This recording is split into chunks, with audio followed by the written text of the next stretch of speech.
আসসালামু আলাইকুম।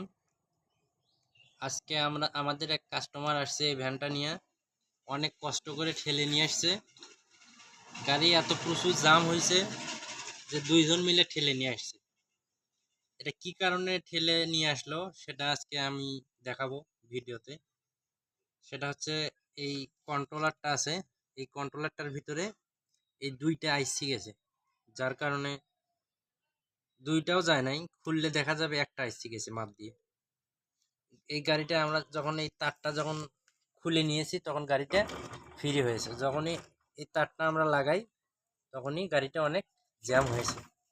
যখন গাড়ি জ্যাম হবে তখন আপনারা বুঝবেন যে এই তারটা খুললে গাড়িটা ফ্রি হবে।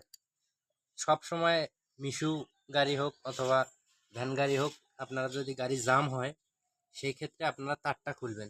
খোলার পরে আপনারা গাড়িটা নিয়ে আসবেন, গাড়ি ফ্রিতে চলে আসবে। অনেক সময় আবার মোটরের কারণেও জ্যাম হয়, তখন মোটর পুড়ে যায় অথবা মোটরের অন্য কোনো সমস্যা হলে তখন ফ্রি হবে না, তখন মোটর খুলে আনতে হবে।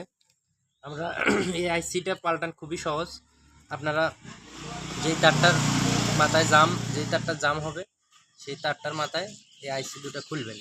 খোলার পরে আইসিটা উঠায়া নতুন একটা সার্কিট থেকে আইসিটা লাগায় দিবেন, তাহলে আশা করা যায় এটা সমাধান হয়ে যাবে। নাতে চাকা জ্যাম হলে, গাড়ির চাকা জ্যাম হলে এটা কোনো বড় ধরনের সমস্যা নয়।